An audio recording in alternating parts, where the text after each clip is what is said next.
Hello student, today our topic is definite integral, जिसका अर्थ है निश्चित समाकलन। निश्चित समाकलन को जानने से पहले हम अनिश्चित समाकलन इंडेफिनिट इंटीग्रल को जान लेते हैं। क्या डिफरेंस होता है इंडेफिनिट इंटीग्रल और डेफिनेट इंटीग्रल के बीच। अब यहाँ पे हम कोई फंक्शन ले लिए स्मॉल एफ एक्स, इसका हम जब इंटीग्रेशन किए तो integration of F x d x, तो रिज़ल्ट हमें यहाँ पे क्या मिला, कैपिटल एफ एक्स, और इसमें क्या है, आर्बिट्री कांस्टेंट सी ऐड है। तो ऐसा फंक्शन जिसका इंटीग्रेशन करने के बाद जो रिज़ल्ट मिलता है उसमें आर्बिट्री कांस्टेंट ऐड रहता है, तो उस तरह के फंक्शन के इंटीग्रल क्या कहलाते हैं, इंडेफिनिट इंटीग्रल। और डेफिनेट इंटीग्रल एक निश्चित समाकलन होता है, जैसे कि हमारा ये फंक्शन एफ एक्स है और यहाँ पे फिक्स कर दिया limit x is equal to a to b, integration of a to b is f x d x is equal to, मान लेते हैं हम रिज़ल्ट हमें यहाँ पे कैपिटल एफ एक्स मिला। अब यहाँ पे लिमिट हमारी क्या थी, ए टू बी, सबसे पहले हम अपर लिमिट को रखते हैं तो ये हो जाएगा एफ बी, फिर हम लोअर लिमिट को रखते हैं माइनस एफ ए। तो ये हमारा दोनों में डिफरेंस क्या हुआ, इंडेफिनिट इंटीग्रल में ऐसा इंटीग्रल कि जब भी हम उसका इंटीग्रेशन करेंगे तो उसमें क्या मिलेगा, आर्बिट्री कांस्टेंट सी। लेकिन डेफिनेट इंटीग्रल में ऐसी कोई कंडीशन है नहीं है, जिसमें कि इंडेफिनिट इंटीग्रल में हमें कांस्टेंट मिलता है लेकिन डेफिनेट इंटीग्रल में कोई भी ऐसा कांस्टेंट नहीं मिलता है। अब हम आते हैं डेफिनेट इंटीग्रल की ज्योमेट्रिकल डेफिनेशन पे। सपोज दैट ये हमारा एक एक्स एक्सिस है और ये हमारा वाई एक्सिस है, और ये हमारा कोई फंक्शन है y equal to f x, इसका कर्व है ये। अब हमारी एक यहाँ पे लाइन है ये एक्स इज इक्वल टू ए, जो कि पैरेलल है किसके, वाई एक्सिस के, क्योंकि हमने यहाँ पे लिमिट ली हुई ना x is equal to a, तो ये हमारा फर्स्ट लाइन है limit x is equal to a parallel to y axis, और हमारी अपर लिमिट है बी, तो हमने दूसरा पॉइंट ले लिया x is equal to b, x axis पे ही लिया, और ये भी क्या है, पैरेलल टू वाई एक्सिस। और ये हमारा जो कर्व है ये किस फंक्शन को शो कर रहा है, y is equal to f x. तो यहाँ पे जो x is equal to a है, x is equal to a is the line parallel to y axis and x is equal to b is the line parallel to y axis. अब हम देखते हैं इसकी ज्योमेट्रिकल डेफिनेशन क्या होती है।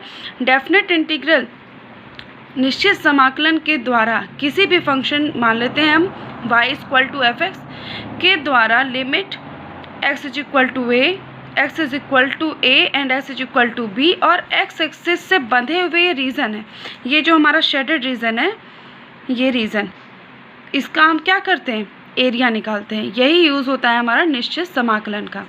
दोबारा से इसको बता देते हैं, मान लेते हैं हमारे पास कोई फंक्शन है ये जिसका कर्व है y equal to f x, ये फंक्शन बंधा हुआ है किससे, y equal to f x, x is equal to a, x limits x is equal to a, x is equal to b, और हमारी एक्सेस एक्स एक्सिस से।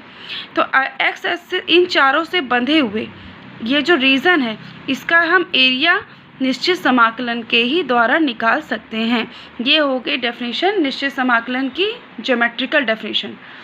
अब हम आते हैं निश्चित समाकलन की प्रॉपर्टीज़ पे। Properties of definite integral. First property हमारी क्या है, a to b f x d x is equal to minus b to a f x d x. हमारी लिमिट क्या थी यहाँ पर इस फंक्शन में, a to b f x d x, लेकिन अब यहाँ पे इसका रिजल्ट, यहाँ ये हम इसको ये भी, जब लिमिट हमारी क्या हो सकती है, माइनस का साइन हम बाहर रख दिए तो हमारी लिमिट की पोजीशन चेंज हो गई, ये बी टू ए। इसको हम प्रूव करके दिखाते हैं कि होता कैसे है। सबसे पहले हम क्या कर लेते हैं, लेफ्ट हैंड साइड के फंक्शन का इंटीग्रेशन करते हैं। लेफ्ट हैंड साइड में हमने ले लिया a to b f x d x, और हम मानते हैं इसका इंटीग्रेशन करने के बाद हमें मिलता है कैपिटल एफ एक्स, और यहाँ पे ये लिमिट हो गई ए टू बी। अब हमने लिमिट को रख दिया तो ये हो गया एफ बी माइनस एफ ए।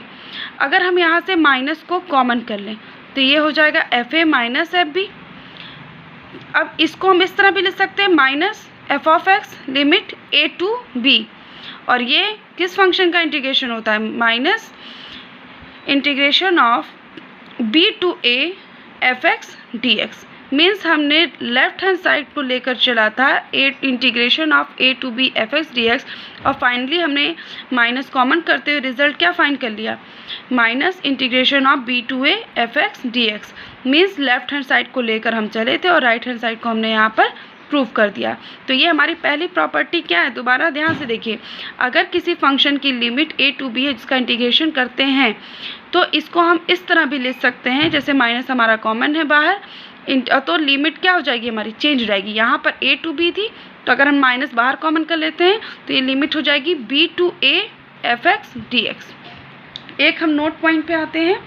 नोट पॉइंट है हमारा, अगर कोई फंक्शन है और दोनों की लिमिट क्या है, सेम है, जैसे integration of a to a fx dx, तो इसकी वैल्यू क्या हो जाएगी, 0 हो जाएगी।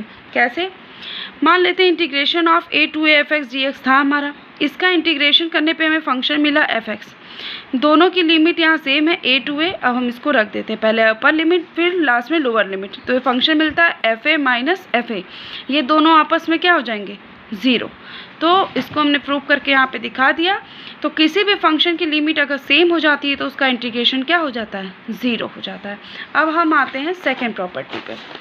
सेकेंड प्रॉपर्टी है हमारी integration of a to b fx dx is equal to integration of a to b ft dt। यहाँ पे वेरिएबल फंक्शन था वेरिएबल x में और यहाँ पे फंक्शन है वेरिएबल t में। तो यहाँ पे कहा क्या जा रहा है, अगर फंक्शन के वेरिएबल चेंज हो रहे हैं लेकिन लिमिट क्या होती है, सेम होती है, तो दोनों का इंटीग्रेशन भी क्या होगा, सेम होगा। इसको हम प्रूफ करके चेक कर लेते हैं। जैसे कि हमारा पहला इंटीग्रेशन था a to b fx dx, हमने लिया इसको integration a to b fx dx। After integration हमको क्या मिला, फंक्शन fx, हमारी लिमिट है a टू b। अब हम लिमिट को रख देते हैं, सबसे पहले अपर लिमिट रखा तो ये क्या मिला, fb माइनस लोअर लिमिट रखा fa। इसको हम इक्वेशन 1 कंसीडर कर लेते हैं। अब हम दूसरा फंक्शन लेते हैं integration a to b ft dt, जहाँ पे वेरिएबल हमारा क्या हो गया, t। पहले वाले फंक्शन में क्या था, वेरिएबल x था, दूसरे वाले फंक्शन में वेरिएबल t है।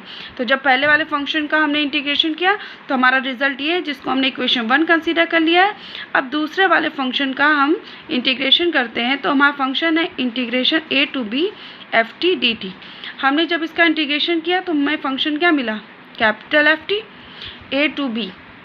अब हम इसमें लिमिट रख देते हैं तो ये क्या हो जाएगा, fb minus fa।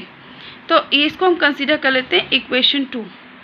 From equation 1 and equation 2 we can say that integration of a to b fx dx is equal to integration of a to b ft dt। अगर फंक्शन के वेरिएबल्स चेंज हो रहे हैं लेकिन दोनों की limit क्या है, सेम है, तो फंक्शन का इंटीग्रेशन आपस में इक्वल होगा और दोनों फंक्शन के इंटीग्रेशन के रिजल्ट जो आएंगे वो दोनों सेम होंगे। यही हमारी प्रॉपर्टी 2 है।